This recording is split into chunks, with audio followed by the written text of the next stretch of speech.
Hey, let me say hello to Lydia James. How you guys doing? Welcome to Ride Along Live for today. It's Tuesday. My Monday, your Tuesday. I wasn't here yesterday, but I'm happy to be here now. I'm very happy to be here now. How you doing, Lydia? What I wonder if I should watch Right Along. Eh? Why is that one? Oh gosh, man. Oh, you're real funny. You gotta love you guys. How can I not love you guys? Guys, let me tell you, it's daylight savings time. So a lot of you watching in Grenada and the Caribbean region, it's 7 p.m. I know. I am not late. No, it is daylight savings time. So the time kind of went back. We fell back on Sunday, right? So my time is still 6 o'clock, but your time is 7 o'clock. So going forward, 7 o'clock Caribbean Grenada time. 7 o'clock Caribbean Grenada time and 6 o'clock New York time. Okay? Wendy Brave Boy, how you doing? Big up yourself. Welcome to the right. Everybody share the thing, share the thing, share the thing. Today we have an interesting program. We have a story, guys. Oh yeah, we have a story to tell. Micheal Baptist is here. And yeah, brother have a story. Yeah, brother has a story. And he gonna tell it all. I mean, he no holds barred today. Now he's gonna tell it all. Yeah, he will. All right, guys, so go ahead and share the program right now. Let me do the same thing right over on my side. Share the program to a friend. Share the program to a few friends. Let me do it. I have some friends here and they don't threaten me already. And say, if you start the program and you don't share it with me and you, we go fall out. Boys, me and all, you know. How you doing, Marva? Big up yourself. Yes. Good night to you, Marisham. Akim, how you doing, Akim? Good night. Everybody share. I want everybody to share the program. After you share, I want you to say I share. Because Micheal Baptist is here and he's ready to share his story, man. Ready to share his story, his full story. What happened to him? I'll tell you a little bit about Micheal Baptist in a little bit. I still ain't convinced everybody share yet. Because remember, guys, that a lot of people that's in Grenada and in some islands in the Caribbean right now, it's 7 o'clock. And they're thinking Right Along is not on. Tag them. Tag them, tag them, tag them. So check it out. We're on right now. Alex, how are you doing? Big up yourself. Gail, how are you doing? Welcome. And big up yourself. Before we start with Micheal, guys, I want somebody to help me out here. Help me out here, guys. I am somehow getting a stomach. Yeah, I am somehow getting a stomach, guys, and it's kind of getting to me because I never really had a stomach before. And someone told me the reason why I'm getting a stomach is because I'm always sitting down.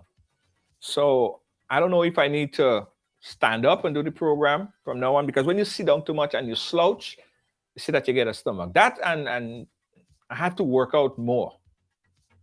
So if anybody know a fast way that I could get rid of that stomach that I'm getting, because you guys are gonna start seeing it in the camera very soon. Stop drinking beers and eating late. I don't drink beers. I don't drink beers like that. Yeah, Randy. Yeah, I don't drink beers like that. Anybody have a quick fix to me? Please let me know. I want to find out. I want to make sure that when I turn on this camera and the camera is looking down, the stomach don't get over here. All right. So I need your advice, guys. Otherwise, I'm just gonna stick with this camera. You guys can see nothing else.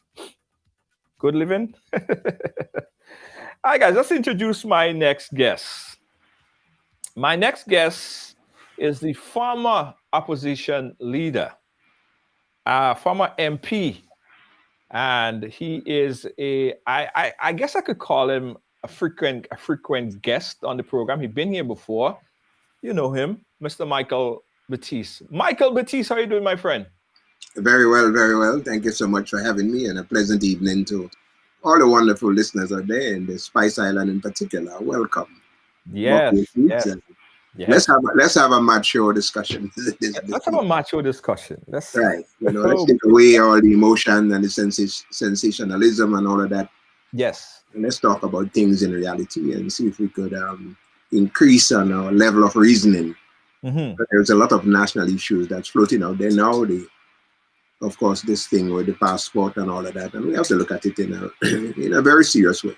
Right. What's your take on this? Before we get into your personal story, the Prime Minister recently announced a series of allegations against the former administration. One dealing with the passport issue with the Polish guy.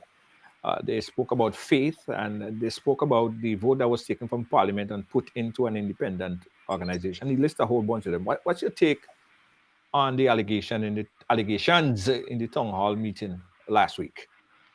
Well, first of all, let me say I was disappointed, very disappointed. I listened to the Prime Minister, and I thought that what he said should have been kept as a national security. Those are sensitive information.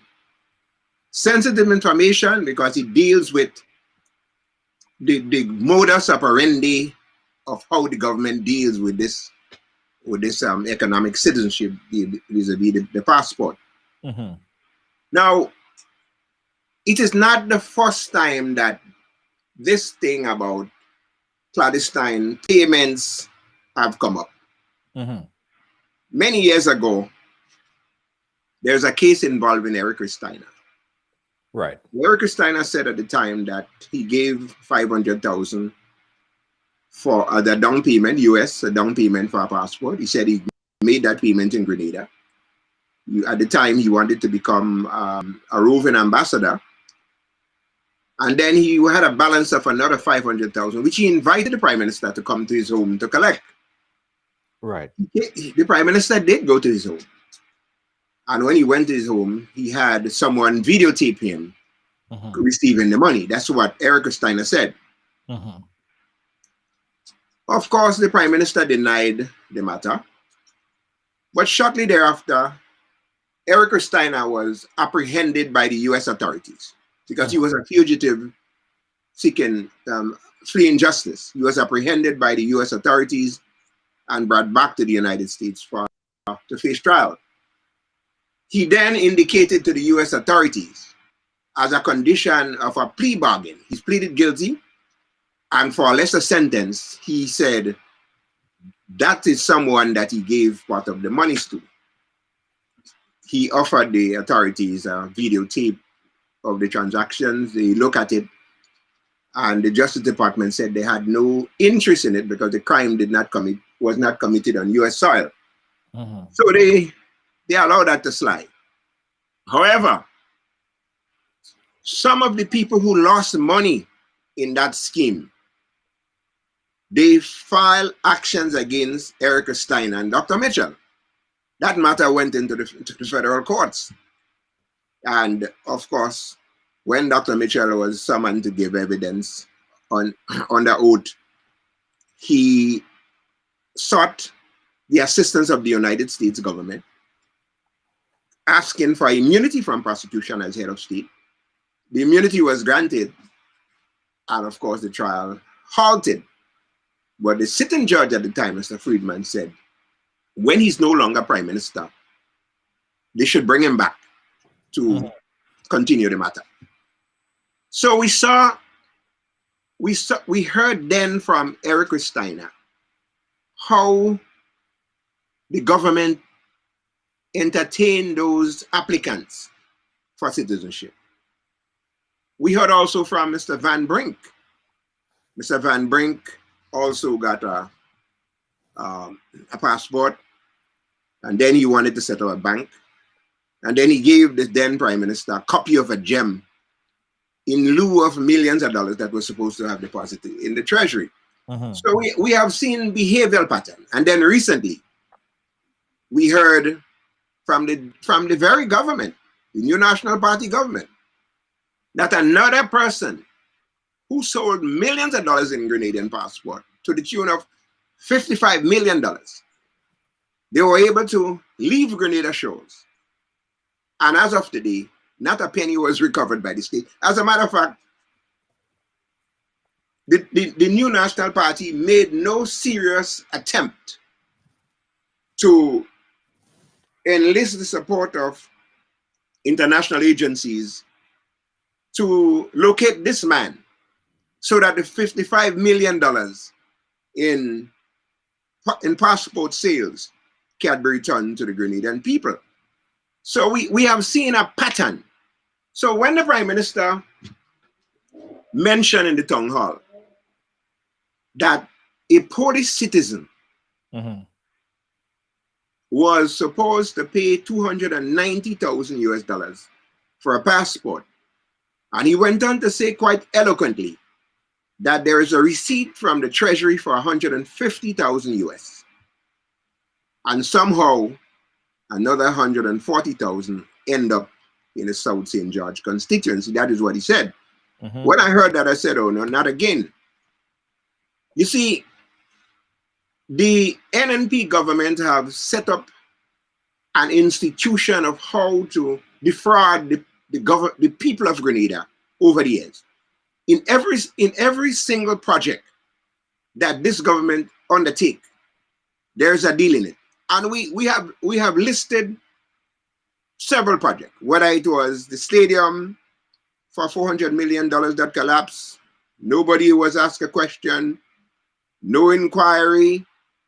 And then the same contractor, we turn around and we gave him another $150 million to build a housing project in Dunfermline. And if you go back and you look at the parliament bills that governing these two projects, you would see that in both cases, the developer did not do what he was supposed to do.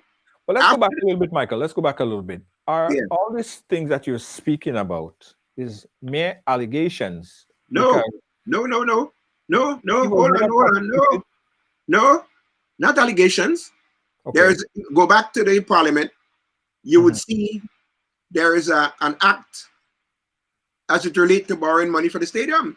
When Dr. Micheal and Gregory Bowen piloted that bill, I was in the parliament. They said the stadium wouldn't cost the Grenadian people one penny.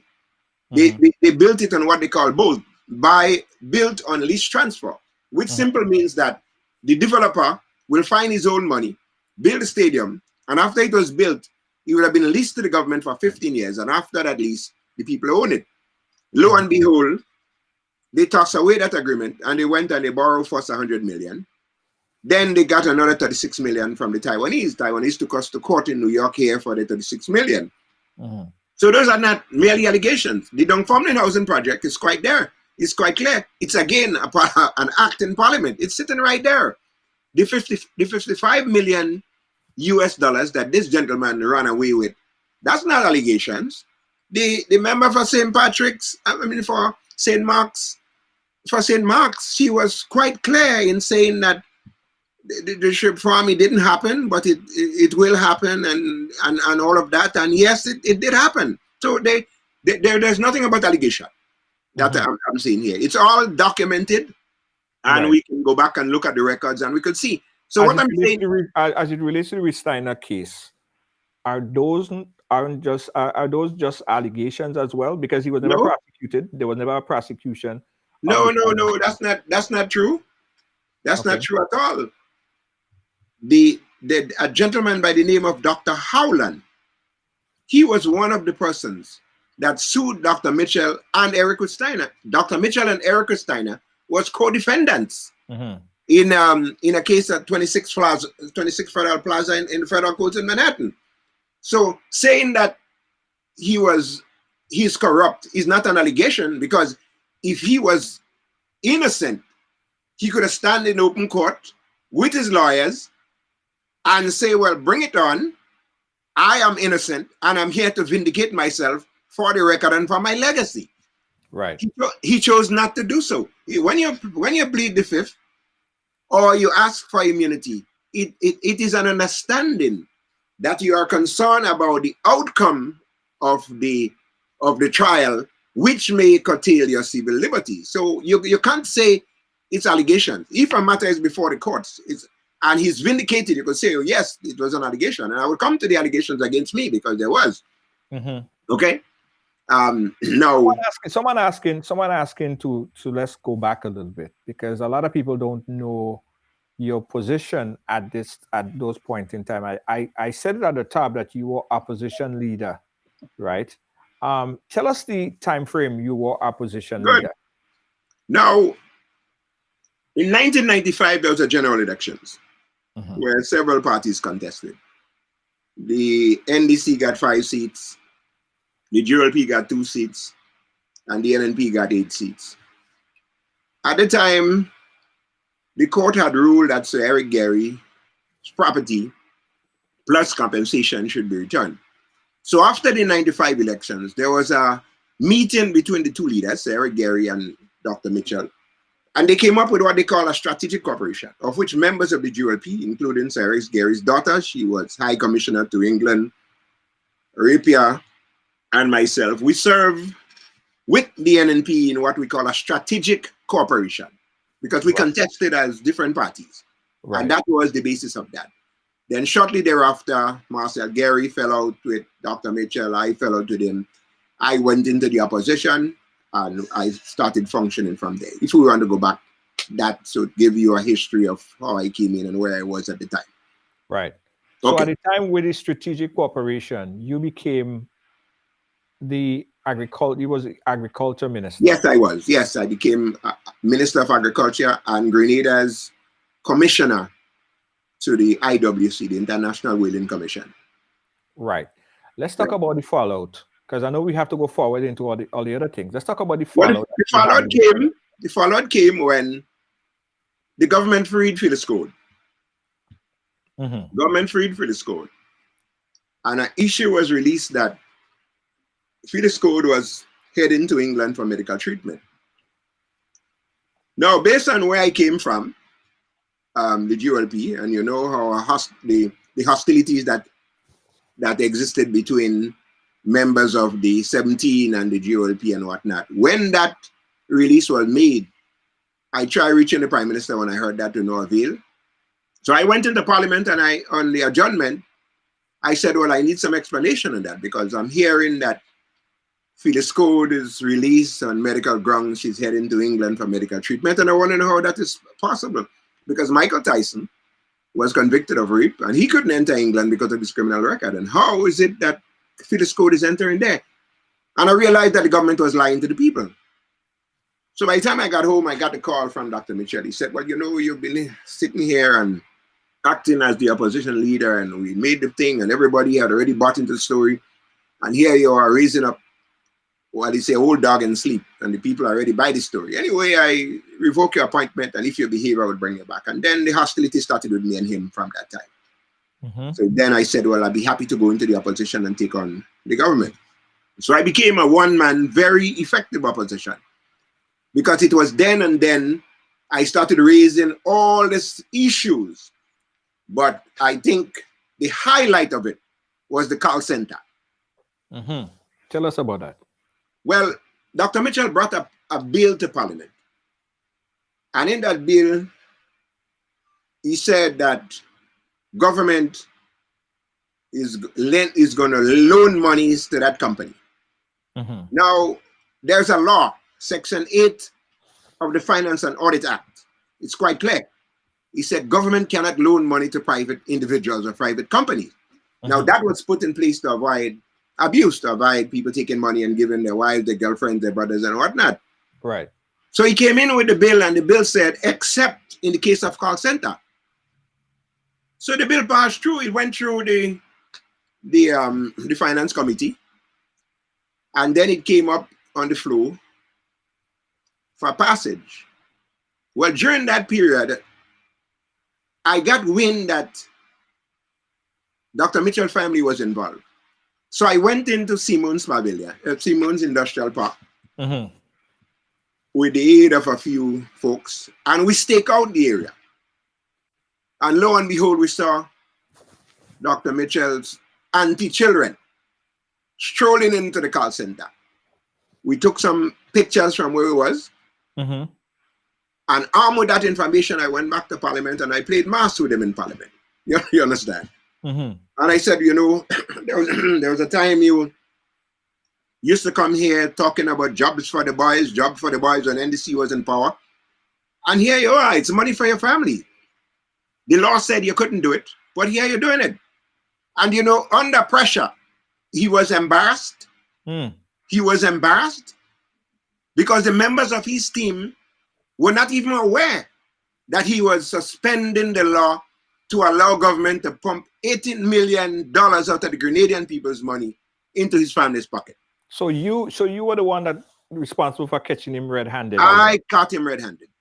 And under pressure from your humble servant, I made him admit it in the Parliament that yes, it is a loan, Mr. Speaker, and come March, the loan would be repaid. Well, as of now, the loan have not been repaid. Then I continue on with him. Later down, I stumbled again upon a $4.5 million where he took from Cable and Wireless dividend and siphoned it to pay the bills for his auntie-children in call center. So again, I raised that. And of course, he had to retreat and make some silly explanation asking the then Minister of Finance, Boson, to explain. So the hostilities started there, and what you say, we were engaged in a nasty, brutal war at that time. Because now... So hold on, Baptiste, with the call center, was there an arrangement from the then Prime Minister as to what would be done going forward as far as payment, or was there any agreement of how that money would be compensated? Well, if you go back and Kim Jones have copies of it, I think I do have a copy there. Under pressure from your humble servant, he buckled because he was embarrassed. And he said, Mr. Speaker, it is a loan. And come March of 2001, the loan would be repaid. So he gave a personal commitment then that $18 million that he stuffed down the pockets of his auntie-children, that would be repaid. He said so. It's in the records. That's not allegations. It's in the records. Later down, the call center collapsed.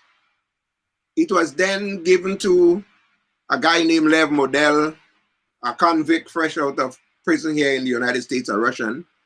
It was given to him. He aligned with some people from Ireland. And that is another story, because that is where the Russians came in now, with the people that he gave the the rights to drill for the oil. It started with the call center, with this guy, a Russian named Lev Model. And Lev Model had connection with some Russians in Ireland. And it was from that connection, they got to know these folks that is responsible for the drilling of oil. It's a very long investigation that had to be done. But you see, over the years, you had guys like Anselm Clouden, George Grant, Eddie Fredericks, George Worm, and myself. We formed a formidable opposition then, because during that time, the height of all this corruption were taking place in Grenada. The corruption was not just with selling of passports. The corruption started with loan guarantees. And I'll show you how the loan guarantee go. We had a situation in Mount Hartman where the government, again, guarantee $36 million for a fly-by-night investor, E.J. Miller. $36 million. E.J. Miller draw down on the $36 million. He draw down on that money, took that money and disappeared, and then came back and sued the government of Grenada because his dealing is that the government didn't do what they were supposed to. I don't know what they were supposed to do. If they were supposed to give him another $36 million. The government put up passive resistance. So E.J. Miller ended up winning that suit against the people of Grenada on top of that $36 million that he drew down from that loan guarantee. Now, the reason why nothing was done with E.J. Miller is by, quite naturally, when these loan guarantees were made to these fly-by-night investors, and this is just an assumption, because I have no way of proving it, but it is well understood that the fly-by-night investors were able to milk the people of Grenada with all these monies, because through that guarantee, they would have left something with the politicians in Grenada. So when it came time for the courts, in order for these guys not to sing about what's going on, they just simple put up passive resistance. And so the people lost millions and millions of dollars in this corruption scheme. So when I heard the Prime Minister making that announcement, in my opinion, I thought it should have been handled a different way. And here's how I think it should have been handled. This gentleman could have been a critical witness for the government as to the modus operandi of how this corrupt government regime behaved. Now, the Prime Minister said that there's a receipt for 140,000, for 150. And he said 140 went into the constituency. As far as the government is concerned, it is an incomplete transaction on paper. Let me play back the exact clip as the Prime Minister said. This is a gentleman of Polish origin applied apparently to be made ambassador at large on behalf of the citizens of Grenada. That gentleman was told, and it appears that the then cabinet, agreed to appoint the gentleman as ambassador at large. He was told that in order to do so, he needed to pay US $290,000 to the state of Grenada.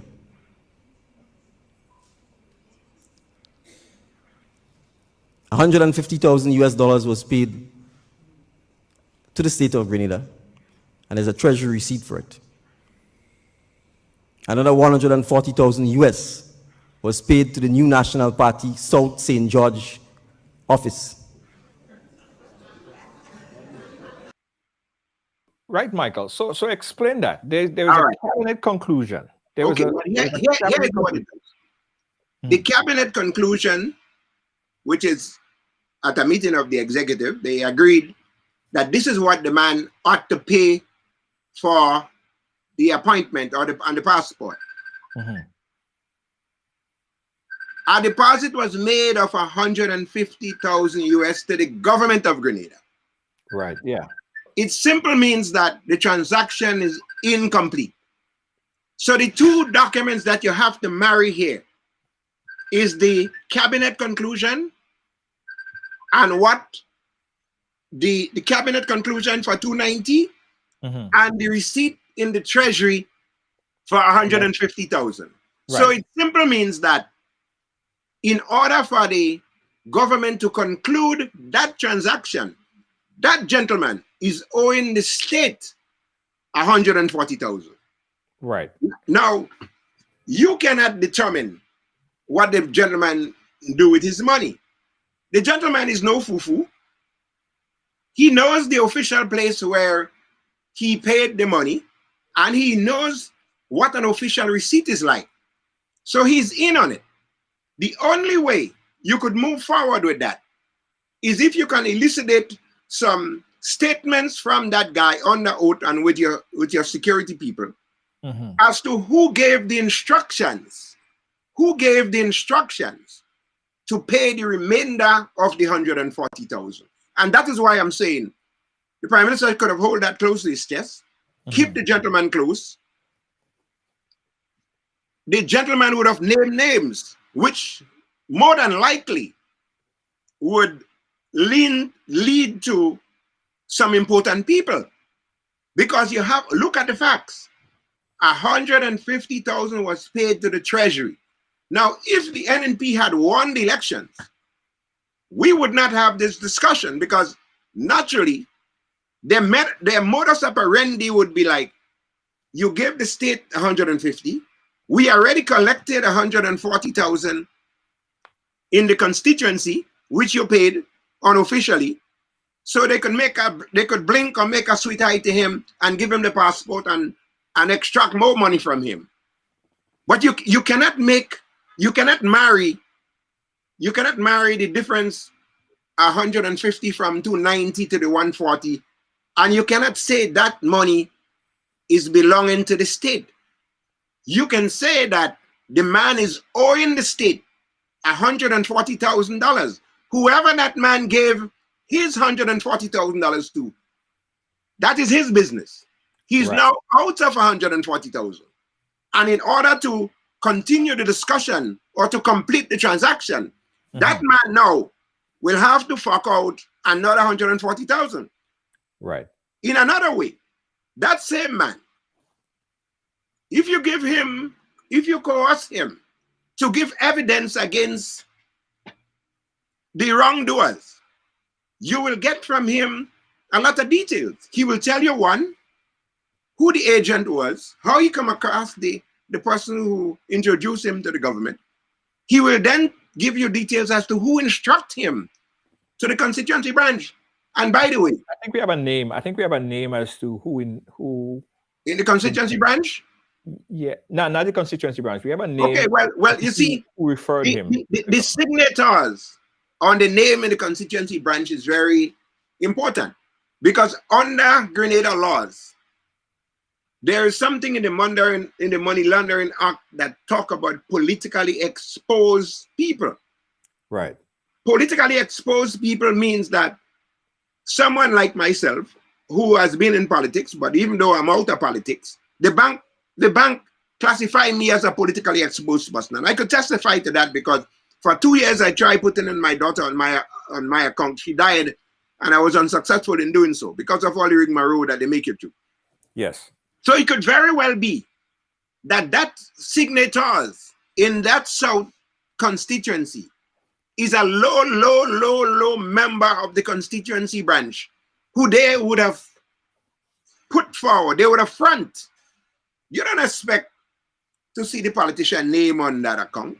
They would front behind a relatively unknown, unsuspecting person, and they will do their transactions. Now, the 140,000 that went into the constituency branch, except the man has something in writing or some recorded conversation where a government official instructed him to pay that money here, that $140,000 is out of the equation. It is not only $140,000 that man have in his pocket. Right. So you cannot marry the balance up from 150,000 from 290, you say it's 140, Could and it the be? constituency branch got that. You Could be can jump to 140? conclusion and say that it is. It is only the man, the Polish citizen, Mhm. with cooperation Yes. can now point to you the important players in that. And hence the reason why I'm saying, Mhm. if the matter was handled differently, you take that Polish citizen under your arm. Well, we don't know that is Well, I not. don't know, but It's but not the fact cooperation. that We don't know that it's not it's out cooperation. is the fact that it's out in the open. It tells me that that utterances was not for public consumption just yet. Now we could learn a lot from that. It's the same way when Eric Steiner could not be placed, he started singing like a canary. Mhm. When the U.S. authorities apprehended Steiner, the first person he pointed to was Dr. Micheal. And he said, look, I have evidence that I gave the prime minister X amount of dollars. I want to present that to you and I need a lesser sentence. The US say, well, I could look at it, but that would not be factored in your sentencing. Mhm. But so he started to sing and he gave all details as to his transactions and his association with Dr. Micheal. Hence the reason why the Dr. Howland were able to extract that information from the federal court and drag Dr. Micheal and Eric Steiner as co-defendants in the court. So we had to look at this in an unemotional way. Right. Yeah. I agree. And, Hold on, Michael. Hold on, yeah. Michael. I know we said a lot here. I want to. I don't want to give the people too much to chew at one point in time. There's a lot already to digest, guys. I hope you guys have the Pepto Bismol because it might build up on your chest. So let's just recap a little bit. We're speaking here with former opposition leader, Mr. Micheal Baptist. He was there. He knows how the cards. He knows how the cards are to be played. He was there for a while. He's given his recollection as opposition leader. Of course, he was a part of the government. They formed an alliance because he was a member of the GULP, which then formed an alliance with the NNP, and they were government. He was operating as part of the government at that point in time, Minister of Agriculture at that point in time. He also stated that he started to fall out of grace with the former prime minister because he started to act, as the prime minister said, as opposition, objecting. One of the one of the things that he objected was the release of Phyllis Code, that was then said that she would have to go to England for cancer treatment, which he objected. The prime minister started to fall out of grace with Baptist. Baptist decided that he would move into opposition, and as opposition leader, Baptist uncovered a number of things, which he said earlier. One of it was the call center, which he staked out, and he saw the prime minister. He saw folks that he related to, that was close to the prime minister. The allegations are the folks was close to the prime minister, and he was able to go back into parliament and put forth the evidence. And he said in his own words that he embarrassed the prime minister, and the prime minister was forced to come forth with the truth of the matter, which he said that the prime minister stated that the monies was some sort of a loan, and the loan would be paid back. That's Michael's story. So Michael is here to give us all these. Michael, how was my summary? I don't know if I caught everything that. Well, your summary was good, except when you used the word allegations. And Okay. I am sort of brutal on that word allegation, because you cannot say what is a fact. You cannot call what is a fact an allegation. Right. Now the call center thing is not an allegation, because it is in the Hansard. It's recorded there, where the prime minister did admit, yes, that members of his families are involved in the project and that he would pay. That's not an allegation. Not an allegation at all. Okay. All right. So, Michael, I wanna go back a little bit again, right? We spoke about the fallout of Greece, and I heard you on a previous program where you was talking about all of the problems that led to, because you admitted so and based on the history that we were able to review before the program, you were charged and you almost faced time, right? Tell us about that and how Well, did that go about? let me edit what you say. Almost face time. My civil liberties was never in danger. Okay. Never at all. Not 1 minute. Charge. Tell us about the charge. Well, the Prime Minister brought in a man from Jamaica, Hugh Wildman. Uh-huh. And the purpose of Hugh Wildman as special prosecutor was to deal with his opponent. Yeah. And clearly, I was the chief opponent of the Prime Minister at the time, myself and George Worm. So I got a letter from the Accountant General, Patricia Ntwine, and she said in that letter that the government of Japan has confirmed that monies was given to me to give them, and she want to account for it. So I read the letter carefully. I rushed to my copier, and I copied the letter as many times until the ink in my copy dried out, because I wanted to make sure that I had several copies of it, because it was mere nonsense. Mm-hmm. So they came, Hugh Wildman, in his style, in his flamboyant style, he came in, and I was charged. 7 criminal charges. And I said, good. We went to the courts. I had a battery of lawyers. As a matter of fact, folks were lining up to defend me. I think I had about 7 or 8 of the top lawyers in Grenada free, willing to defend me, because they saw the charges and they read through it clearly. So we went into the courts, and I assisted my defense team. I handed them a copy of this letter that came from Patricia Ntwine, and I said, before I could give any instructions as to how to proceed, the first thing I want us to do is to get disclosure from the government. Let us see the transmission between the government of Japan that they claim, that they gave in writing. They say, they said the government of Japan has confirmed. I said, it cannot be a WhatsApp. It cannot be a messenger. It can't be Facebook. It must be official correspondence. So let's see that. WhatsApp. Well, let's see that correspondence. And I mean, I was as happy and joyful as ever, because, as I said, I knew it was malicious charges because of my aggressiveness against Dr. Micheal in the parliament. I knew that wasn't going anywhere. So when we presented that, Hugh Wildman said we were asking for too much too quick. But the magistrate ruled that that's disclosure and they must make that available to us. So the matter kept on, and I must have made about 50 appearances. They're not showing up because they hit a deadlock, because we're asking for the information, because they made some allegations in a letter.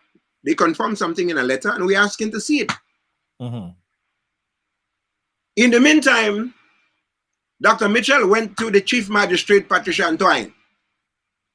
And that again is not allegation, because those are sworn statements by the Honorable Lady. And I do not know Miss Mark, never met her, and I don't think she hold any briefs for me.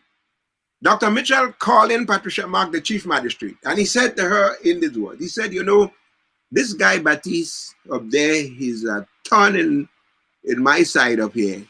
There's a case against him in the magistrate court. I want you to go to Grenville and send that matter in the High Court.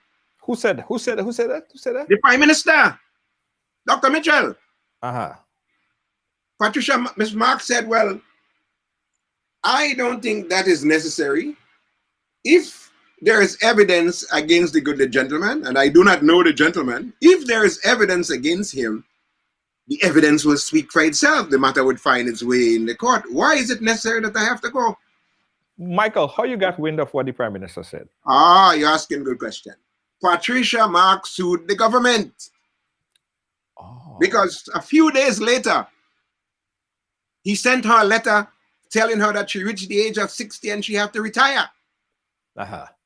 So Miss Mark hired the distinguished services of the QC, Dr. Alexis. And she gave a sworn statement in the courts. And she said the reason for her dismissal is not because of her age, not because of her lack of performance, but because she refused a request from the Prime Minister to help send Micheal Baptist to prison. That is what she told the High Court. Okay? The election came and the NNP lost.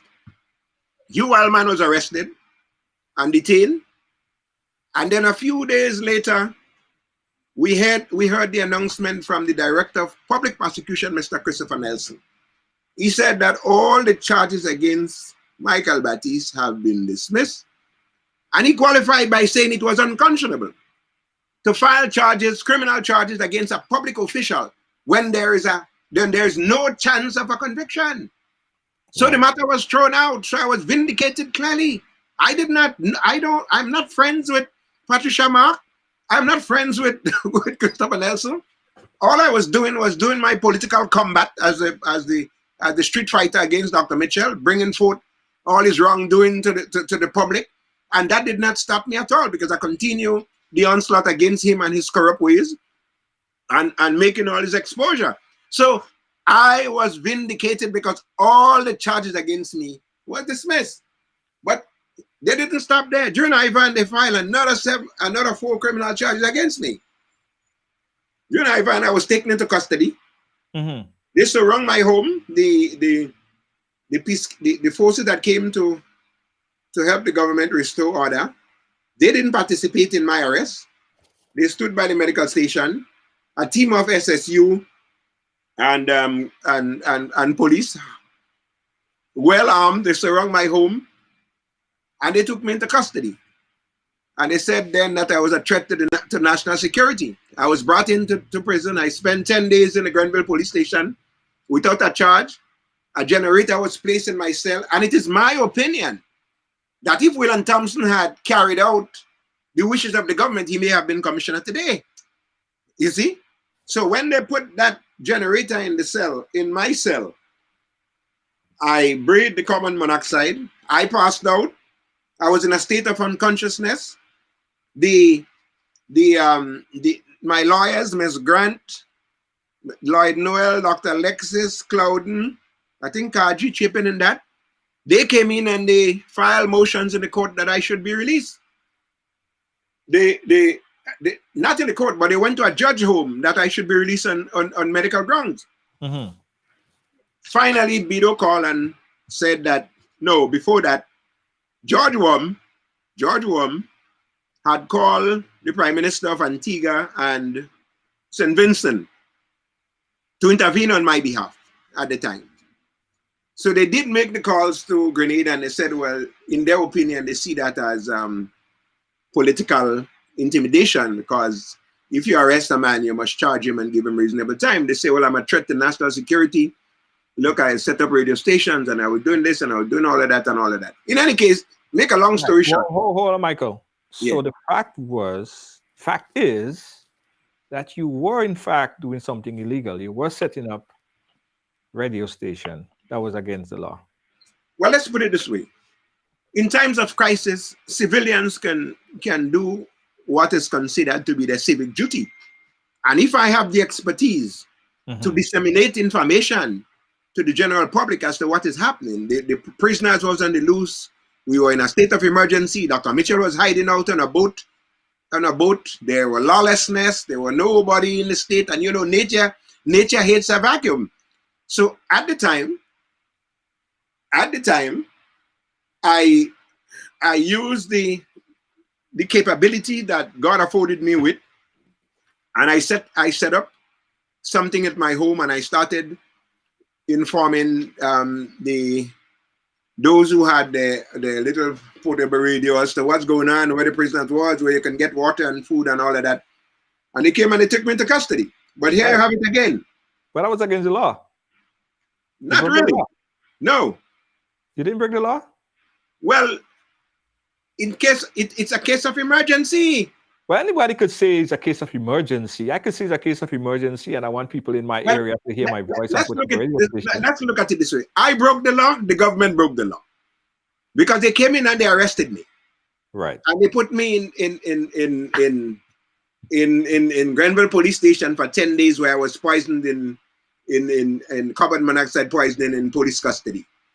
Okay. And then when we went to the courts, again, lending some assistance to my defense team. The police had no standing in that matter, because according to the Telecommunication Act, the only person that can intervene in that is a telecommunication officer. And because Gregory Bowen and Dr. Micheal were acting as telecommunication officer, we had no listed telecommunication officer. If I offended that act, first the telecommunication officer can seek the protection of the police to come to me and warn me and charge me. Okay, that was not done. They saw that as as a common criminal. And you know what is so sweet about the matter? Mm-hmm. While I was in custody in Richmond, there was a fellow in Richmond named Kit Mitchell, and he had some altercation with a gentleman where he chopped out his hand and the guy bled to death. So he came and surrendered. And when he came in, he saw me there and we started to chat. I know him very well. Of course, I was the MP I'm the MP for the area. He knows me very well, and we're chatting. And about 3 hours later, 2 police came and they took him out of the cell. And they went away with him. He came back a few minutes later. He collected his belongings. He left he had some water there. He left the water with me, and he said, you know, we're going to talk. So he gone. They free him. The man who came and surrendered and said he killed somebody, they sent him home. Right. And they kept me that didn't kill anybody. They kept me as the price prisoner. Somebody, Elon Dabrio said that radio station not licensed is an offense, and we know that. Hold on, Michael. I want to play back something for you, right? And I want you to get your feedback on it. Guys, we're talking here with Mr. Micheal Baptist, and he, in fact, as I said earlier, was a former opposition leader. Now, if you want to participate in this conversation, guys, let me open up the phone lines right now. You could call this number, 718-701-5720. That's 718-701-5720. All right, that number you could call right now. Michael, listen to this. Another serious problem in that particular area is the government unwillingness to accept criticism. My own firm belief is that the governments of the past have failed themselves because of their lack of willingness to accept constructive opposition. I firmly believe that the problem that the PRG had was having created a system where only its supporters and its views were heard. They in fact created an environment for the 1983 October disaster.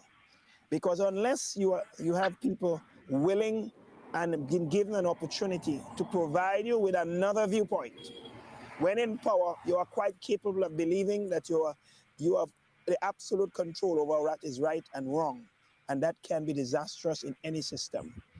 And I believe that the NDC is following that particular path. And I am convinced, based on all that I've seen, that with that kind of path of righteousness and the path that anyone who opposes them is, as they describe me, for example, a confusionist. Because of all right, that was 1991, I believe. At that point in time, Dr. Keith Mitchell was in opposition, right? And he said there at the end, back in that time, they considered him a confusionist. Was you a confusionist? Was that you? Well, you know, as I said before, sometimes one man freedom fighter is another man's terrorist. You understand? So at the particular time when I was fighting the government, I felt, look, I was born and raised in the mountains of Grenada. I learned my politics did not come from a university. It came from a survival experience, a struggling one. And I was fortunate that the people who knew me well elected me, and it was incumbent upon me to fight on their behalf. And God knows I fought, and I fought with everything that I had. The statements Dr. Mitchell made now is sheer nonsense and hypocritical. And let me tell you why. He shut down the New Today. He shut down the New Today. Now, I could not get on to GBN as leader of the opposition.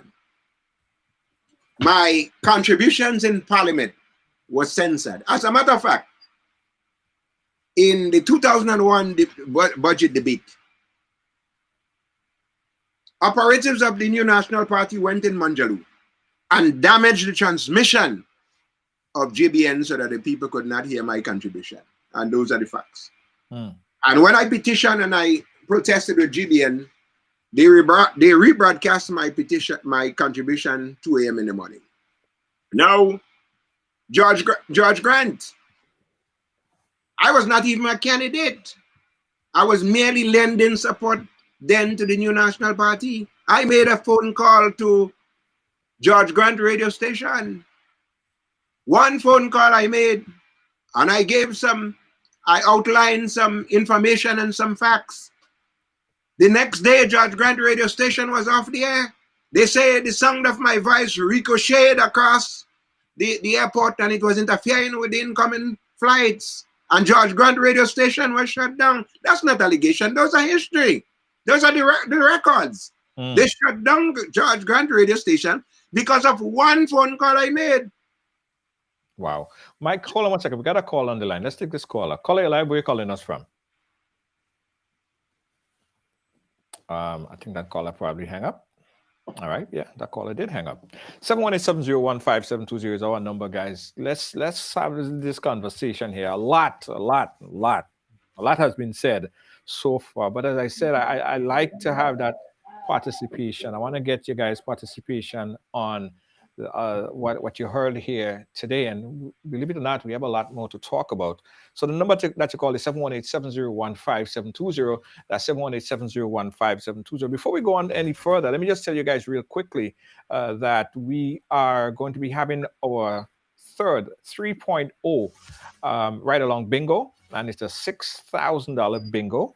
That's on the 23rd of December. That's 2 days before Christmas. $6,000, guys. To get your ticket, you could get a ticket tonight. You could get your ticket right now, right after the program. You go to ridebuy.com. That's ridebuy.com. It's Ride Along Christmas Bingo. It's $6,000 money bingo. And you could play from anywhere because it's a virtual bingo. So you could play from anywhere in the world. All right. You have a caller. To accept the call, press let's 1. Let's go back to the phone. Let's go back to the phone line right now. Caller, you live. Where are you calling us from? Hello? Hello, Junior. Good night. Hi, good night. How are you doing? Where are you calling us from? I'm calling you from Canada. Canada, go right ahead. From Canada. Canada, hold on, Canada. Do me a favor. Do me a favor, Canada. Turn down your background. Whatever you have in the background, just turn it down. Yes, go ahead. I don't have anything in the background, actually. Okay, go ahead. I'm concerning Mr. I was listening to Mr. Michael, is his name? Micheal Baptist, yes. He's still here. He's hearing you. Michael Baptist. I was just concerned, Mr. Baptist, concerning on the evidence that our Prime Minister has. You saying that he should have held it, but I think that he did the right thing. Because if he did hold it, so many mouths would not have been talking right now.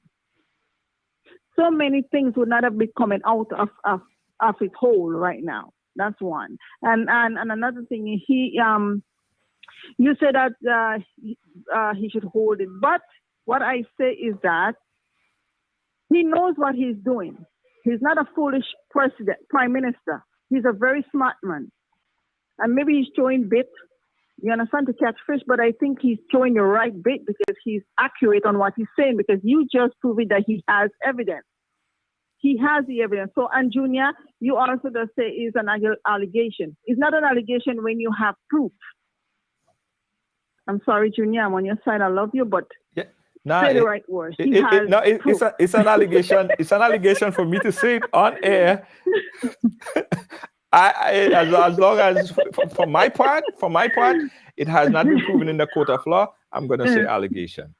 But Michael have a response for you. Well, he has evidence. Okay. So Michael? Everybody's coming out and they're saying what they have to say. Yes. All right, Michael. Caller.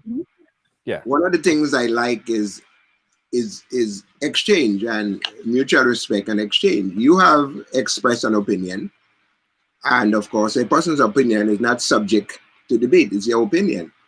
But I stand by what I said is that it could have been handled in a different way. He exposed it, and then what? allegations or evidence of wrongdoing is nothing new to this government. But what is new is actions.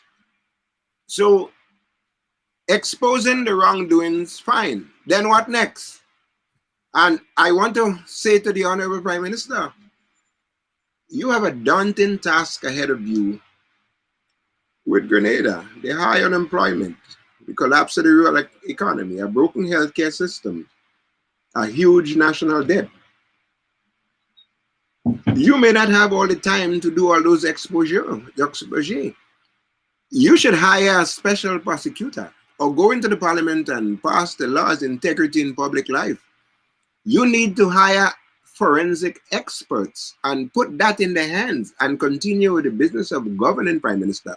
Because I can tell you, the evidence against this government is overwhelming. And this Polish citizen should be a learning experience for you as to how business is done. Because at the end of it all, okay, so you make the announcement. So what's next? No one is arrested, no one is called. Just making announcements and pronouncements and emotionalism. It's good, but someone said, Michael, the reason why the Prime Minister made the announcement at a town hall meeting, because somehow he know that it's not actionable in court. Okay. So right, well, either it's actionable in court or it's politicized, and it's a political. People saying that it's a political move. Some people saying that it's a political move because somehow the Prime Minister know. But do you think, based on what you have, information that you have, do you think that anyone could be arrested or could be charged? Well, in the case of the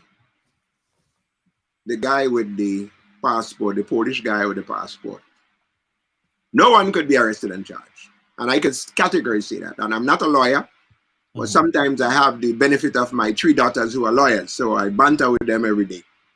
So no one can be arrested for that, because as it stands, based on the Prime Minister's utterances, no crime has been committed. But if we kept that gentleman close and we were able to get from him information as to who authorized him, who gave the instructions to him to pay that money to the constituency branch, we could be into something. And then maybe in the court you could say, well, the Prime Minister is a repeated offender, because it's the same pattern of behavior that happened with Eric Steiner.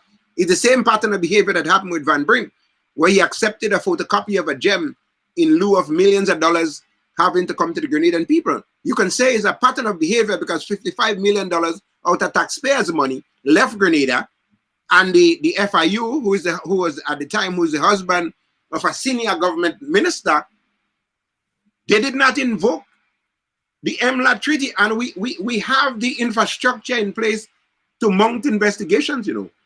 Right. It was a treaty that we signed with the United States called the MLAT Treaty. It is the Mutual Legal Assistance Treaty. It is communication between the 2 attorney generals when something in their country have been aggrieved, and they're seeking assistance from the other.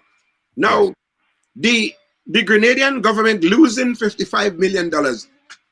There were no requests made to the Attorney General in the United States for the FBI to get involved to track down that fella.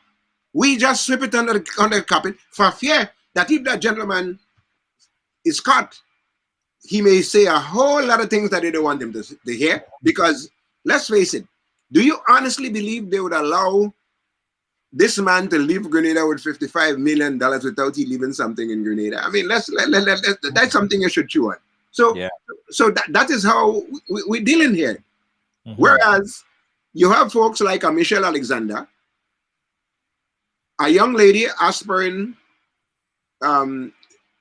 social activist, who have done nothing wrong, but yet she's blacklisted by international finance providers. So here you have the FIU providing information about ordinary Grenadians, blocking them from using MoneyGram and Western Union, sending a little kakada home to the friends and the family. But here you have a man leaving the state with $55 million. Do you know the name of the man? What? The government did not even provide the name of the gentleman who left the state with $55 million. Mike, stick a pin right there. Stick a pin right there. We got a call on the line I've been holding for a while. Caller live, where are you calling us from? Yes, good night, Junior. Hey, good night. Yes, good night. You know, yes, good night, Junior, and good night to all the listeners. And I'm telling you, this topic is really heated, Junior. And thanks that you have your panelists that can talk and view their points. I respect everybody opinion. Yes. Hello? Yes. Hello? Yeah, go ahead. I'm listening. Yes. The thing is now that this whole barrage with the NNP and this whole that whole thing, this was in the pipeline a long time. This is not new. You know, it's like a volcano, like a dormant volcano, and you know, it's just like earthquake, just shake it and it just erupt. You know, it just was sleeping there for a while. And I understand what Mr. Baptist is saying. What he's saying is facts and it's truth, because our Prime Minister has a lot on his back. And you know what? We just have to be patient and we just have to wait, because, you know, there is two sides in Grenada right now. Some believe, some don't believe. And I think they should have an independent person to investigate that. Absolutely. No kind of siding with this one and siding with that one. I think they should have an independent person. But I understand where Mr. Baptiste is coming from, you know, because he do have facts on his side. Yes. Thank you. Yes. Thank you, Carla. He do. I appreciate you. He do. All right. Thank you. All right. Bye-bye. Again, guys, we open up the phone lines to take your calls. We have Mr. Micheal Baptist on the line, and we are talking about this because Michael come with a different perspective, right? Michael was the lone opposition leader, just like Tobias Clement was just a few months ago, right?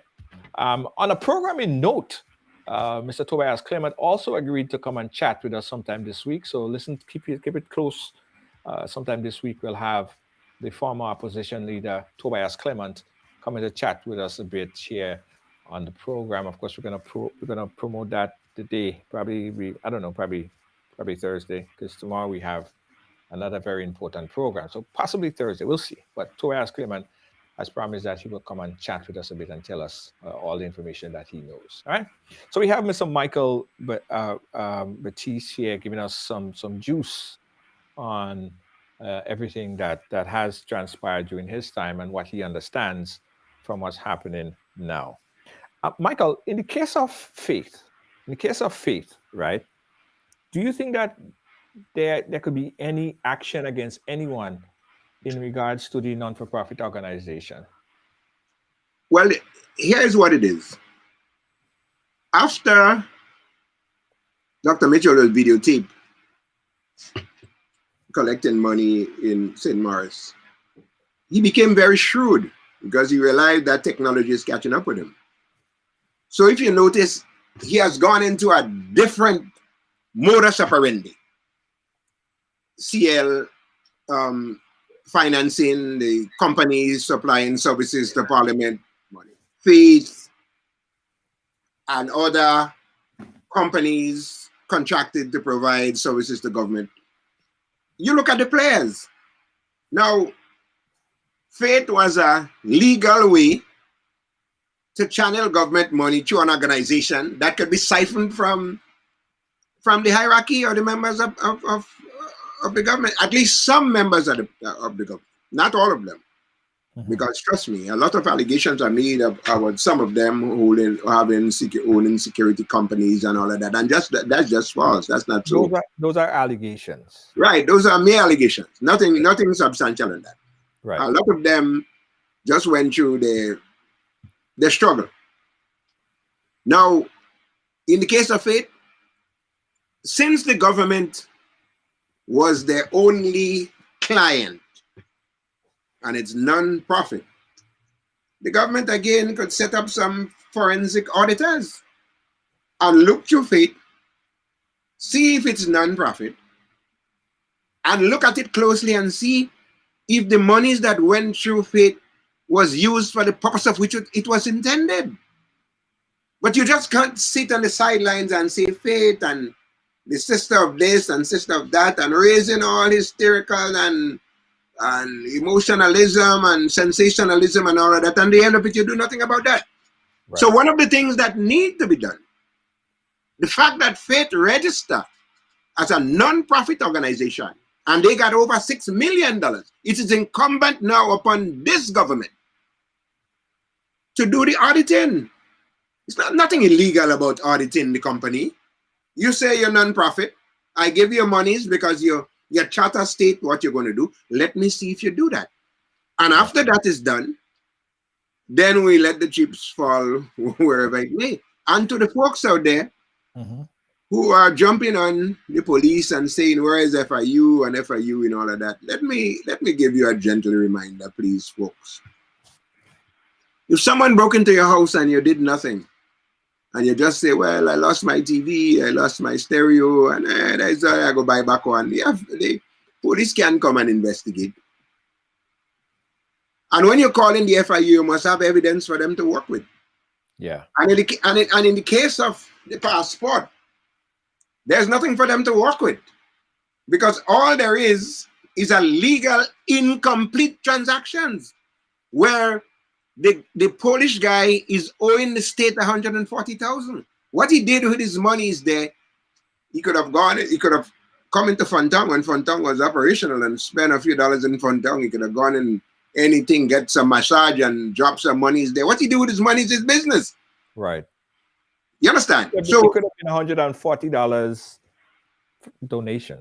It could have been, it could be a donation, contribution, but I'm sure if the NNP had won the elections, as we used to say in Munich, they make sweet eye for one another. They say, well, I done give you 140,000 already. So take your passport and go, but give me something for my convention. Yeah? And they will have that gentleman in their pockets. So we can't jump to the conclusion because 150,000 from 190 is not the only $140,000 that left in the world. Right. So right. The transaction is incomplete. To complete the transaction, he needs to put up the other $40,000 to cover. Right. And if he chose to cooperate with you and let you in on those who gave the instructions and the conversation that led him to believe that he was making a final payment, and who are the players? The signators on the account, the agent, and what assurance he had from the hierarchy that $150,000 would have been deducted from the remainder of him. You have to elucidate that information from him. Right. Well, and at this point, we don't know if that information was given to the government or not. I don't know. Because I heard the Prime Minister was saying that government is not going to pay back anybody money. Right. That's where I was getting at. The government is saying that. I don't know. I think we have a citizenship by investment program. Right. In order to keep it credible, government business is continuous. Let's get this right. If the gentleman has already gone through all due diligence check, yes, and he has nothing in his background that would prevent him from getting a passport, I think the conversation between the government and this gentleman is that, look, our records show that the transaction is incomplete and you must fork out your $140,000 if we have to continue that discussion. Yeah, but the checks and balance, the checks that goes into a ambassador at large is, as far as what I heard, is a lot more lenient. There's a lot less checks. I stand to be corrected, but they're saying that the checks that they do for ambassador at large is less than what they will if you are in the CBI program or coming to be a CBI trying to get a project done in CBI. Well, you make a very interesting point, and let me see if I could elaborate on that a little. The cost of a Grenadian passport varies based on the applicant. Okay? Yes. If they recognize the applicant is in real trouble and is trying to avoid from a situation, he's a fugitive like Eric Steiner was, his price is different because he's a motivated buyer. He wants the passport to invade authorities. As we have seen, we didn't hear about anybody paying $1 million for the thing here. And in the case of Eric Steiner was wanted by the United States Justice Department. So hold on, Mike. Are you telling me that the authorities would look at how bad you want the passport and charge you accordingly? So if the person really need the passport and they're in real trouble, they don't just turn down the person. They say, okay, well, it will cost you more. Is that how it works? Is that how it really works, Mike? I don't know. Well, you see, again, if you want a copy of the NNP Corrupt Playbook, maybe you could ask George Grant, George is dead, Cloud, a humble servant for one of it, and we will tell you. Now, because we look at references. Yeah, but the CBI program, CBI program, because Grenada CBI program is so rigid, there's so much checks and balance that goes in. Other countries respect our Grenadian CBI program. In fact, the Grenada passport under the CBI program has visa-free access to a number of other countries.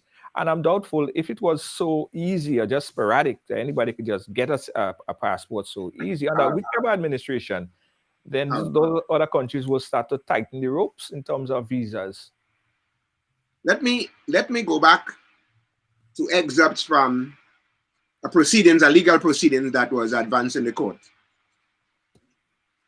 And maybe I would ask my dear friend George Worm to make use of some of those transactions to you. I'm sure he still have them on record. Now, in that proceedings, Eric Steiner got irritated, not because the government couldn't deliver, He was in receipt of a Grenadian passport. What they were unable to deliver him for his $1 million was a diplomatic posting. Now, Eric Steiner said then, and Dr. Micheal more or less concur. Every country in the world they tried every possible country in the world, including the Bahamas, to see if they could get a posting for Eric Steiner. And every country where they presented his credentials, that country refused him because Interpol was on his trail. Right. But in the meantime, he had a Grenadian diplomatic passport, but he could not get immunity he couldn't get immunity because he was not able to be accredited to another state. And the reason being is that no country wanted him because of his record. And therefore he got irritated and started to sing. And that is how all of this came out. Yeah. So so we learned then that the price varies based on who you're dealing with. Yeah. Let me just say again, guys, we open up the phone and we're going to take out just a few more calls. We are a little bit over time already. So we're going to just take two more calls. 718-701-5720. Speaking here live with former opposition leader, Sir Micheal Baptist. He knows a lot. He's probably even much more than he's even telling us, but hey. Now he's telling us a lot. He told us a lot already. So again, we open up the phone line, guys, 718-701-5720. And just a reminder, guys, tomorrow, we will be having the former Attorney General, Mr. Bristol, on the program. And we have done our own investigation, guys, our own investigation into faith. And okay. Caller, hold on. Caller, turn on your background, please. Yeah, so we have the former Attorney General, Jerry Bristol, on the program tomorrow. And we have done an internal audit investigation, private internal audit investigation. And we have some findings that we're going to reveal to you tomorrow. So you want to join us tomorrow for that, all right? That's tomorrow, same time, 6 p.m. Eastern Standard Time, 7 p.m. in Grenada. Also, I got to tell you this before I go to the phone lines, that we're going to be having our Bingo 3.0. Tickets are $10. You can get a ticket right now at ridebuy.com. That's ridebuy.com. And you could win up to $6,000 US. The tickets are, sorry, did I say tickets are $10? No. The tickets are $25 US. If you're in Grenada, you could pick up your tickets for $50 EC dollars for the ticket, right? For the ticket. If you're buying it online, get it right now at ridebuy.com. That's ridebuy.com. Get your tickets tonight because we will be having a limited amount of tickets available. Also, guys, we got to tell you about our trip to Dubai 2023, next year, from October 12th to the 19th, 2023. We're going to be in Dubai. We'll give you guys some more information on how you can get your tickets for that as well. Let's go back to the phone lines. Caller live, where are you calling us from? Dubai. Hello?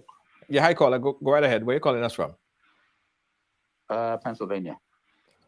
Pennsylvania, go right ahead. Okay, so I just want to quickly comment about what the gentleman said about the Prime Minister maybe approaching the situation a little, he would have approached the situation a little differently. I think I'm considering that since this gentleman was willing to spend all that money just before an election to get that passport, he took some risks. And there's a good likelihood he may not be cooperating with this government right now in investigating anyone. So that may be, one of the reasons why the Prime Minister came out with it and made it, a political football. Okay. All right. And there's a good likelihood he may not be cooperating. Okay. Michael?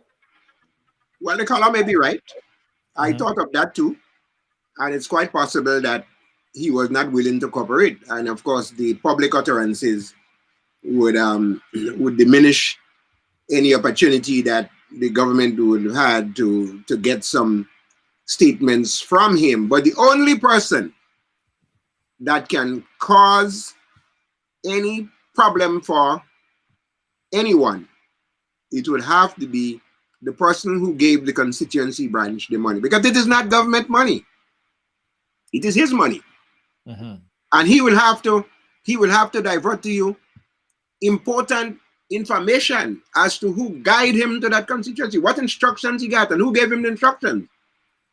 But now we can safely say we have seen the modus operandi of how passports are sold. Some going here, some going here, which is what was happening all over the years, which is exactly what we were saying all along.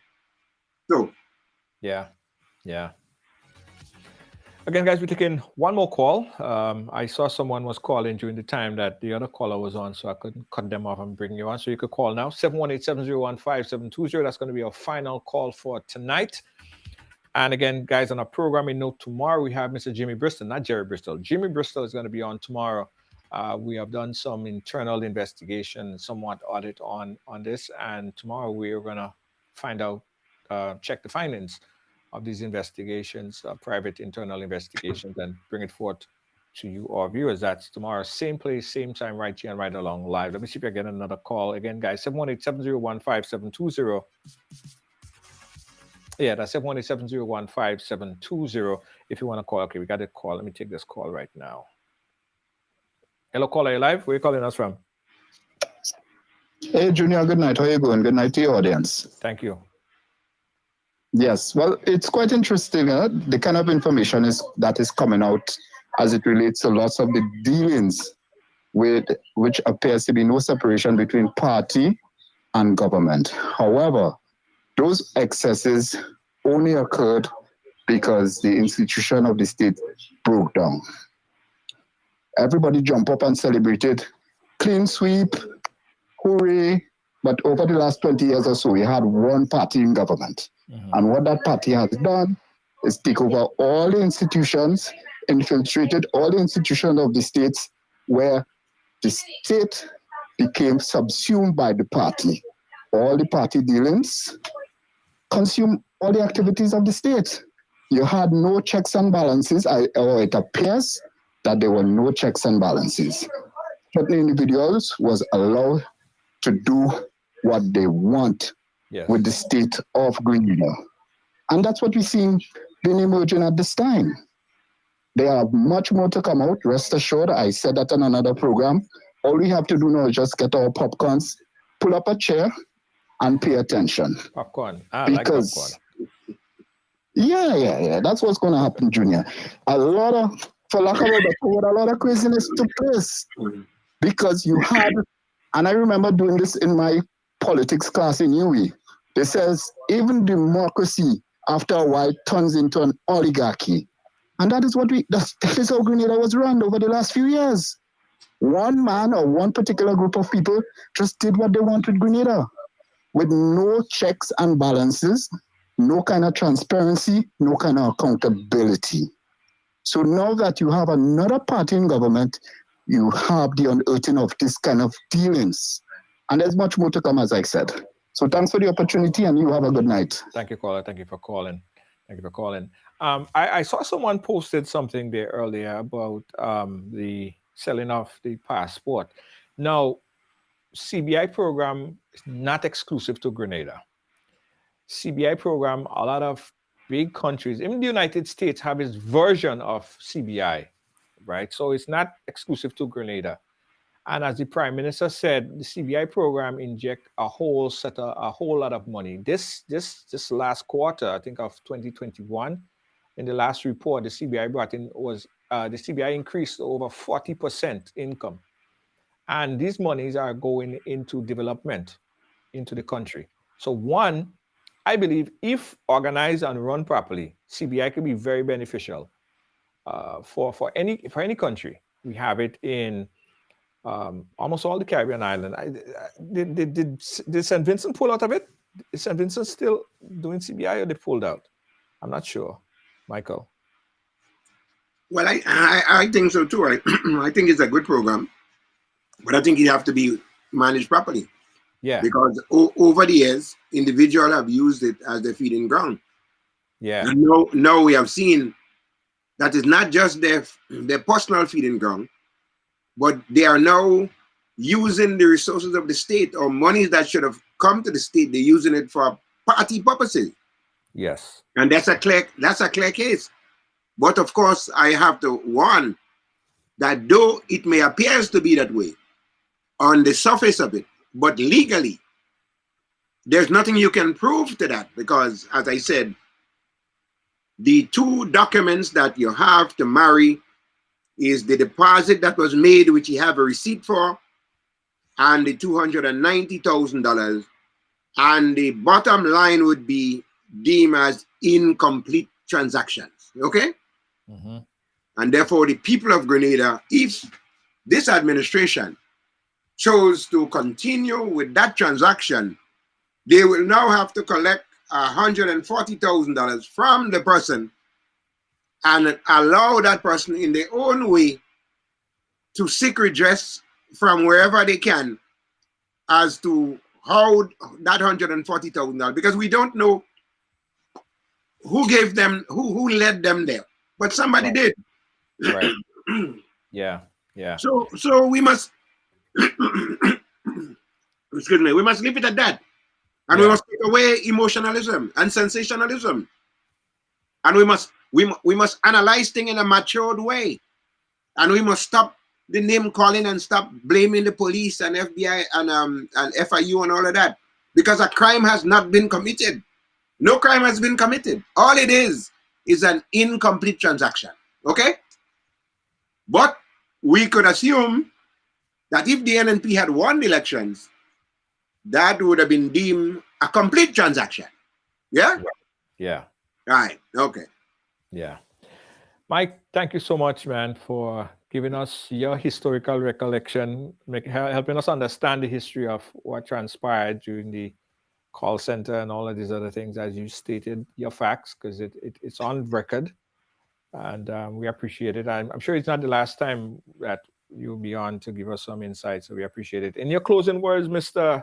Baptist, your closing remarks. Well, I want to, not that they need my advice, but I want to urge the Prime Minister to continue with his job as leading the country.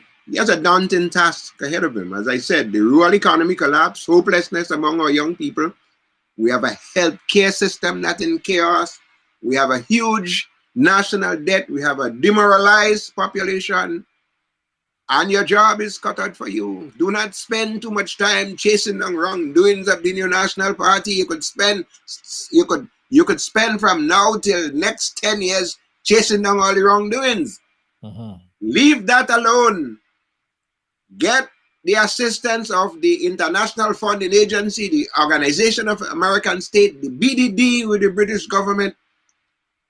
Engage the services of some friendly countries and ask them as a grant for some forensic auditors, refer all these matters to them and let the chip fall where it may. And you, Prime Minister, continue to lead the nation as best you can, because the NNP is not dead. And if you spend too much of your time chasing all the wrongdoings, which nothing will come out of it, because it's organized crime. It's organized crime, and nothing will come out of it. Forget that. Let the professional people deal with that, and you continue seeing if you could restore some kind of improvement to the people of Grenada, Carriacou, and PT Martin. All right. Thank you, Mr. Baptist. We'll keep in touch, all right? Thank you. Appreciate it. Yeah, that was Mr. Micheal Baptist on the ride. All right, guys. So, final reactions. Open up the phone lines for final reactions. All right, 718-701-5720. Let me know what you guys, what's your thoughts? What's your final thoughts about all of this stuff that you've been hearing so much about? Give us a call, 718-701-5720. All right, while we wait for the phone line, guys, I got to tell you again, because it's very important. We have limited tickets for our ride-along Christmas bingo. You could win up to, get this, $6,000 US. $6,000, $6,000 US money bingo. Goes on the 23rd of December, 2 days before Christmas, guys. You could be in some good, solid cash, right? Good cash right before Christmas. Get your tickets right now, guys. I want you to storm there, because we're going to have limited tickets. Storm the website right now at ridebuy.com. Now, tickets are $25, but catch this. If you quadruple your odds, right? You could get 5 tickets for $100. 5 tickets for $100. 1 ticket for $25. You could get 5 tickets for $100. Get your tickets tonight. Again, we're going to have limited tickets, guys. When the tickets sold out, it done. When it done, it finish. You don't have no more. Get your tickets tonight. Go to ridebuy.com. Click on the option for the combo option, where you get 5 tickets, 5 chances to win for $100. Again, tickets are going quickly. Quickly. Yeah, going fast. All right, guys, thank you for watching so much. Hold on, should we wait? Yeah, let me wait still and see.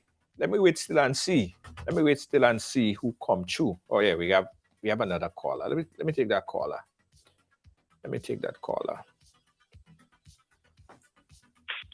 I call you live. Where are you calling us from? Brooklyn, New York, sir. Brooklyn, New York. How are you doing, sir? Yes, sir. And my name is Arthur Pope Langine, for who don't know. Atta Pope Langine. Sound like a famous Yes, guy. sir. How are you? Yes, sir. Yes, sir. Fine, thank you. Thank you very much. And I really appreciate your program, especially tonight. And I have to thank you very much for bringing in Brother Baptist. Yes. Micheal Baptist. Yes. And it's a pity that Grenada do have at least half a dozen like him. Yes. If Grenada had, well, not even half, maybe let's say like 3 of him, Keith Mitchell would have been straighter and would not have been in power all up to this time. Right. See? And one of the guys who could have been his backer is Brother Rollo, but coincidentally because of his capability of moving around and things. Yes. You understand? Yeah. So, but he was a very, very, and you know something? Another thing is, see how hypocrite Grenadians are. When was this? And what did the guy named the guy with the goal that act up on the boat from Trinidad there? Oh, whatever his name is, I can't remember his name, and whatever, Andrew something or whatever, I can't remember. But anyway, the goal guy, I call him the goal guy. The guy makes a goal. When was his thing? All kind of dog and cat calling with all kind of different things. You understand? But now tonight, nobody is calling. Well, a few people called. Well, yeah, but I mean, hey, listen, about three, 4 people. You know what I mean? And all of them is from out of Grenada. But anyway, again, thank you very much for your programming tonight. Yes. And there are a lot of things I didn't know. I know it tonight, which I'm not surprised because a cat remain a cat. Okay. You understand? All right. Yes. All right. And you were a smart guy by saying what you using what you said alleged. You mean? Yeah. And people are mad at you, but I understand where you're coming from. You understand me? Brother Baptist could say it exact, but you doing your thing and protecting the radio station. So again, I thank you very much, and I thank Brother Baptist very, very very much. Okay, brother. All right. And Mr. Lankai, hold on before you go. I know the last time I saw you in a bingo. Don't yes, sir. Right. So I want you to go ahead and get a bingo for the ride along bingo, right? I know you like bingo. No. It was the very first time I've ever been to bingo. First time. Oh yeah? The last time I saw it, that was the first time went there to. It's a friend I told about it, and he said, "Okay, let's go and I'll show you how to do." And then I went because it was a fundraising. Oh, okay. And I really enjoyed it because I met tons of people I didn't see in 30 years and all kind of stuff. That's where we met for the first time. That's where we met for the first time. Yes. Yeah. And it was a worthy cause. Yes. You understand? Yeah, man. So I don't know about yours yet, but I heard you talking about some trip to Dubai. To Dubai. Yes. Dubai or what they call it. Dubai. And it's very interesting to me because I have some friends who are there right this minute as we speak. Nice. You know what I mean? Dubai trip is going to be amazing. Yes. Dubai trip is going to be amazing. It's going to be amazing. Absolutely. So how do they get on to you about the tickets or whatever? I'll put all the information out there. Don't worry. Trust me. You'll hear about it and see it. All right? Okay, my brother. Thank you so much. But you know something? You can take my number if you wish. I have your number. No, I have your number. Me your number came up. Your number came up. Oh, you do? Your number came up. Yeah, man. Your number came up. Okay. Yeah. All right. Cool. Later. Well, thank you very much and pleasant night, sir. No problem. All the best. Good night. Yeah. Bye now. Yeah, right along live. Guys, yes. We're going to Dubai.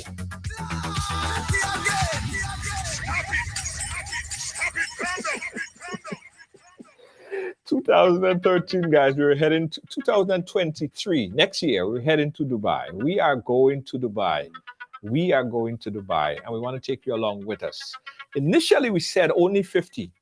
But in the space of just a few minutes, we had 50 and more. We have up to like 150 people who subscribe. That doesn't mean that 150 people will go, but they're very serious. So guys, if you want to go to Dubai with us, it's going to be an excursion trip. It's going to be really, really, really nice, right? It's going to be really nice. We encourage you guys to get on our VIP mailing list, and we're going to be sending out the information to you about how you get on the trip, group trip to Dubai. Let's take this call. Caller, you live? Where are you calling us from? Hello? Hey, good night. Hello. Hey, go ahead, caller. Yeah, I want to ask a question. Which prime minister, in your opinion, is one of the best prime minister passing Grenada? In your opinion? In my opinion, the best prime minister? Mm-hmm. The prime minister I like the most, from what I could remember, is Ben Jones.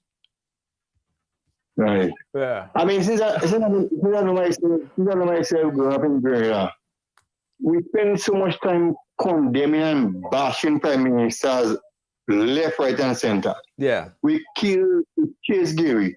We kill Bishop. We want this one. We want that one. We spend so much time condemning and bashing. And now when we can catch ourselves and support good people, support good programs, and try to elevate instead of bringing everybody down. And I listen to certain program and you could hear the bitterness in Kim Jones and this kind of worthless fellas on him. I mean, we can spend time to make the country a better place by elevating and talking. Don't call people names. That's not nice. It's the same thing that you're saying that you shouldn't do, and you're doing the same thing. We shouldn't call people names, but then you go and calling people worthless. And we listen to that program. All he spend bashing people. The only reason I calling him just for once. But all he is bashing people, calling out kind of old expert, coming pigtail bucket and couples bag and all kind of old. You listen to that guy program. I know. You're talking too fast. You're talking too fast. Hold on. Take the phone a little bit away because you're speaking so loud. It sounds muffled. I ain't hearing what you're saying. Okay. Right. If you listen the bitterness in this guy's program, the way he calling names. I mean, eventually I know NDC generally had a reputation of being a one-term party. If eventually NMP come back and get a little taste of the medicine, and if they will enjoy it, I really want to see. Right. You know what I'm saying? Because I have the programs on tape, I was on a record, all the bitterness about people reading a picture, okay, go and sit down, file this one, transfer that one, dismiss that one. How you go dealing with people in such a way that you want to, so you shouldn't support a political party, so if you only support who you support who. Okay, caller. So we don't want to try to support somebody else. Eventually, I can't wait to see. Thank you very much. All right, thank you, caller. I appreciate your input. All right, guys, I'm going to wrap it up here. I got to go. Make sure. All you get all the ticket tonight,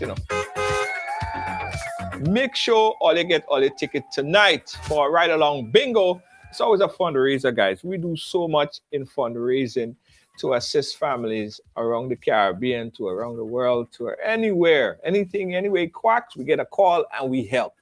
These fundraisers, these bingo activities, these brunches that we have, these cake sale that we have is our fundraisers. We do this to raise funds. So it's kind of like you're paying it forward now. You're paying it forward. All right. This is what you do. You're paying it forward, actually. All right, guys. I want to show you guys how easy it is to purchase your tickets, because you guys are going to go and do it tonight. I want no excuse.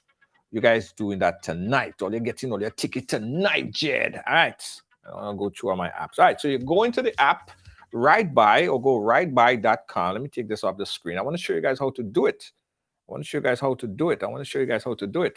So this is the app, the RideBuy app. You scroll. Now, if you're going to buy one ticket, you're going to click on voila, boom, buy your ticket. No problem. Put in your credit card information, order now, and you're done. Listen, 5 and 6 and 7 steps, But we have a combo special, guys. We have a combo special. You see it right here? Combo package. You get 5 tickets for $100. You get 5 tickets, for $100. You click that and you make your purchase. Voila, 1, 2, 3, you're done. Listen, I know 5 and 6 process, ridebuy.com. Now, if you have one device and you're playing, it's going to give you all the instructions, right? It's very easy to purchase. Get your tickets tonight for Ride Along, our virtual bingo, and that's 2 days before Christmas. 2 days before Christmas. Ridebuy.com. Lynn and moderators, I want you guys to pin the website for me. Just pin the website for Ride By, where they could go and pick up their ticket tonight. You have a good time. All right? Tickets are $25 US, or if you're buying 5 tickets, I mean, if you want a combo, you can get 5 tickets for $100. Okay. On behalf of all our production team here at Ride Along Live, our senior executive producer, Lois JJ, the hardest working person on the team. She keep me sweating. This woman keep me on my toes. She keep me on my toes. I can't get a rest. Yeah, she makes sure that everything is like how it's supposed to be. For our moderators, they work hard, man. All our moderators, they work overtime. They work hard. Gail, Kibbs, Deanne Fraser, these guys are to be applauded. They work very hard. I gotta say thanks to them, because of them and you, we are here today and we continue to grow as a platform. All right? Peace out. Catch you guys again tomorrow. Don't forget to buy your ticket tonight. And stay tuned, guys. We have more information coming up on the trip to Dubai. Good night. Peace out. We're gone.